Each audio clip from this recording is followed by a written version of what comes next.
Well, heat's #1 weather-related killer within North America. So it outstrips, usually in any year, it outstrips tornadoes, hurricanes, lightnings, flash floods. There's more deaths from extreme heat in North America from all those other effects combined. Yeah.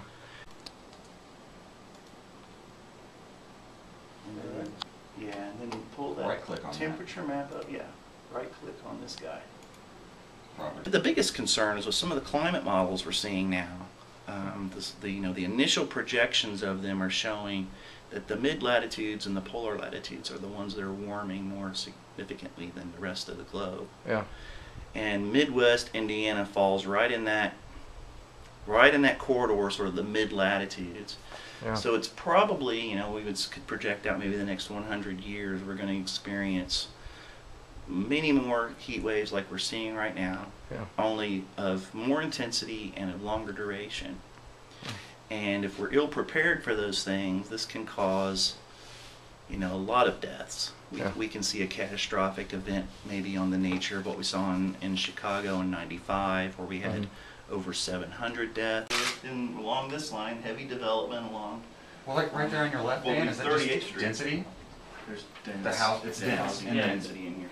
In fact, I'm going up here later today. I've got my other computer. I'm going to tag some of these spots and field check them and see how hot they are. Because my family were taking off to the Children's Museum up the way. But yeah, we see a lot of heat here. But I'm surprised at as much coming from right here. Exactly. Well, the entire place is concrete. It's concrete, asphalt roof now. Black buildings. Black buildings. There's asphalt all around here, so we're going to see a heat signature right there without any. But we're hoping to what we're trying to really get at right now, Bill, is get a system set that can demonstrate to the local populations that hey, I'm living in a high-risk area. What types of things do I need to do when it's hot weather outside to help lower my risk for hyperthermia or something like that?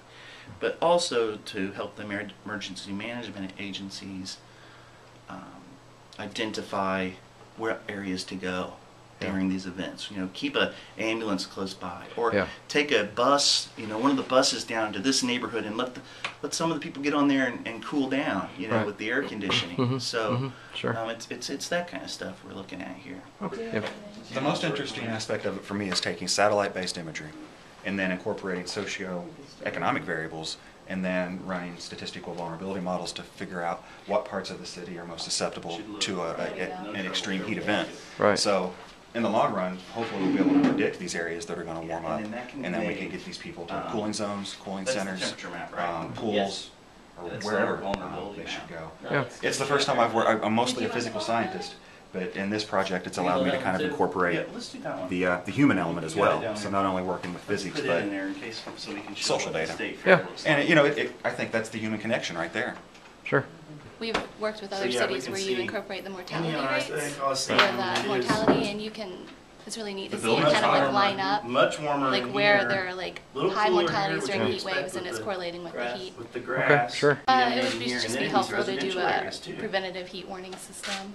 I think it'd be really helpful for people to know, that they need to go to a cooler area, areas that need to have air conditioning. We're talking right here. I think some of the most interesting things I found is how both the social economic variables and the building complexes really do affect how people interact with the heat and how heat is actually acted upon them. But I also think it's very interesting how vegetation has the opposite effect. If you look at the downtown map, on the west side there's a lot of parks in downtown, and you can see it's clearly not as vulnerable to that area, both because of the heat and because there's obviously less people living there. Yeah. So I think green space is a very important part that I didn't realize as much when I started doing this, and I think this research can be very, very beneficial for future urban planning projects.